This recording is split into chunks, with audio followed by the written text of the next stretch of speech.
ভালো আর গোবেচেরা যদি কোনো ছেলেদের দেখে তাহলে চ্যাংড়া লম্পট ছেলেগুলো তাদের ভবিষ্যৎ নষ্ট করার জন্য উঠে পড়ে লাগে।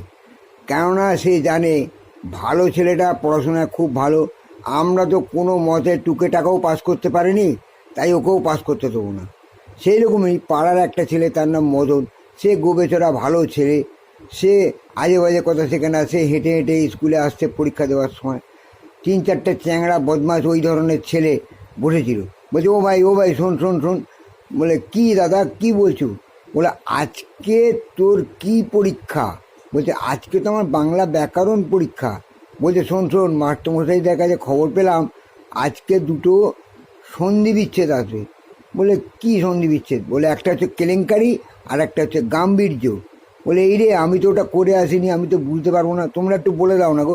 তখন বলছে, শোন, কেলেঙ্কারি যদি আসে তখন লিখবি কেলোর মার গুদে এনকোয়ারি, আর গাম্ভীর্য যখন আসবে তখন তুই কি লিখবি? গামলা ভর্তি বীর্য। বলে, ও আচ্ছা আচ্ছা, খুব ভালো কথা, খুব ভালো, মনে রাখতে পারবি? বলে, হ্যাঁ মনে রাখতে পারবো। এইবার হয়েছে কি, ছেলেটা ক্লাসে গেছে, পরীক্ষা আরম্ভ হয়ে গেছে, কি কপাল দেখো, ওই দুটো সন্ধি বিচ্ছেদই এসছে।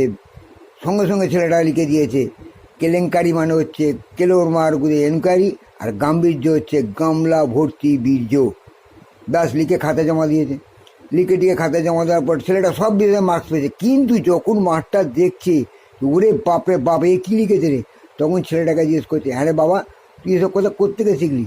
এসব তো তোর কোনোদিন ধ্যানে জ্ঞানে মনে কিছুতে ছিল না। বলছে, পাড়ার দাদারা আমাকে বলে দিল আসবার সময় এই দুটো আসবে, তা এসে গেছে, তা এই তো উত্তর, আমি সেই উত্তরটাই লিখেছি, আমি তো পড়া করে আসিনি, আমি জানতামও না যে দুটোর কী হবে, আমায় যা বলেছে আমি তাই লিখেছি। মাস্টারটা তখন বুঝতে পারলো যে কত বদমাইশ ছেলেরা ঘুরঘুর করছে এই ভালো ছেলেটার পেছনে ওকে খারাপ করার জন্য। তাহলে বুঝতে পারছো তোমরা খারাপ করার কত রকম কৌশল ছেলে মেয়েদের মধ্যে থাকে। এটা যেন সবসময় মনে থাকে। তোমরা যারা ভালো ছেলে তারা কারোর কথা কান দেবে না, কোনো দিকে যাবে না, সবসময় ভালো পথে চিন্তা করবে, ভালো কথাই কানে নেবে, অন্য কোনো কথা কানে নেবে না। গার্জেনদের কথা শুনবে, বুঝলে, মাস্টারমশাইদের কথা শুনবে, তোমার ভালো হতে বাধ্য, গ্যারান্টি।